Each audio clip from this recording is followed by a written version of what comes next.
What will you do if you have an emergency? Over the 4th of July celebrations this week, my neighbor set his house on fire. My understanding of the circumstance is that he put used legal fireworks into a garbage can and left the garbage can in his garage. I didn't get the story firsthand, so I wasn't able to ask him why he didn't douse the fireworks with water before putting them into the garage, or why he didn't wait until morning to clean up, or why he didn't leave the garbage can outside overnight. But I'm sure he's asking himself all these questions and more. The fire completely destroyed his house. As well, it burned 2 houses, one immediately next door and one behind his home. No one was injured. I started thinking about how difficult it will be for him and his wife to carry on over the next few months. Their cars are totaled. How will they get to work? Will his home insurance pay for rental cars? From what I can tell, all their personal belongings were destroyed. What will they wear to work? Do they have to buy a whole new wardrobe? Will insurance cover that? How much time will they have to miss from work? Can they rent an apartment while their home is being rebuilt? Will the cost to build the home exceed the value of their insurance policy? How will their marriage tolerate this unfortunate event? If they live like most Americans, they have substantial credit card debt. Likely, most of the items they bought on credit are destroyed, but they will still have to pay for those items, even though they have no access or use for them any longer, just like their mortgage. How much of their insurance policy will have to go to the neighbors whose homes were damaged? Will that reduce the amount they will get to rebuild their home? So many questions. When I think about the hardship this mistake will impose on their life, I feel really bad for them. No doubt right now they are thinking how lucky they are to be alive and how fortunate they are that no one got hurt, like the neighbors or the firefighters who helped them. But soon they will be hit with the reality of their future, which will be difficult, at least for a while. When I was a young manager at a hotel, I had a coworker who needed to take time off to help his mother who got E. coli. She became seriously ill and was hospitalized for a time. He was a service level employee and his immediate supervisor was not understanding of his need to help his mother.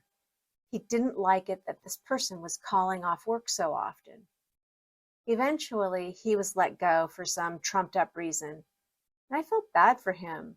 One thing happened which snowballed into another thing happening.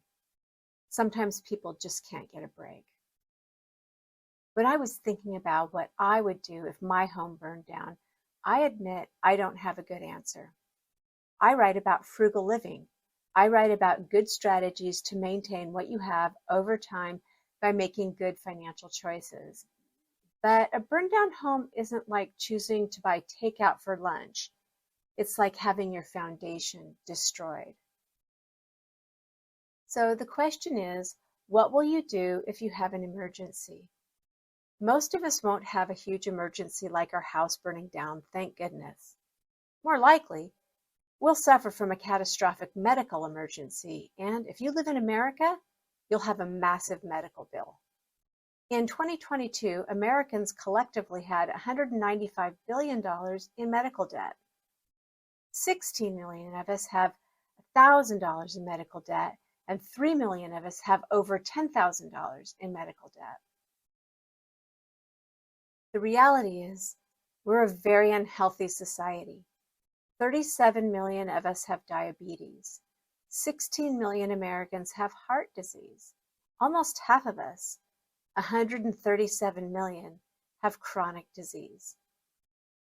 With the few stats I've listed, you can see why I think your emergency will likely be of a medical nature versus fiery.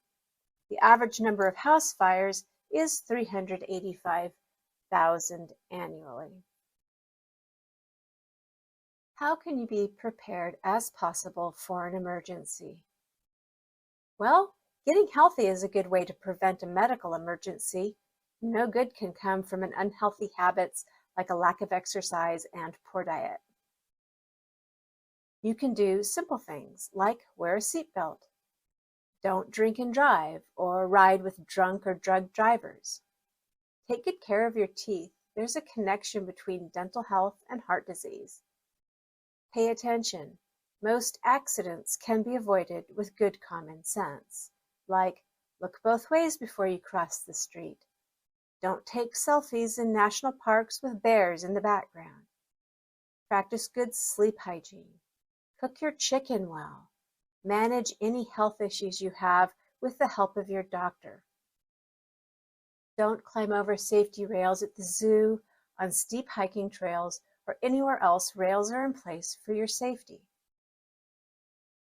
Obviously, there are hundreds of ways to become ill or have an accident. So, what can you do to be prepared if something happens? Well, like I always say, get out of debt. That means no car payments, no credit card debt. Build an emergency account with enough money to cover 3 to 6 months of expenses. Make sure your emergency fund is in an investment account that earns an income. Live below your means. That means getting a used car, owning a home that's affordable for you, or renting a home that's affordable. You're not Oprah. You don't need a Bentley or a mansion. Have a backup plan in your pocket just in case. That means thinking about what you will do if your house burns down, or you get ill, or your partner or parents or kid or someone you know who needs you gets ill. You don't have to know everything, but I find having a plan leads to peace of mind.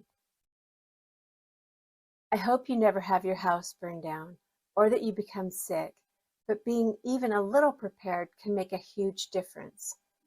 We don't need all the money in the world to get back up on our feet. Sometimes a little hand up is enough.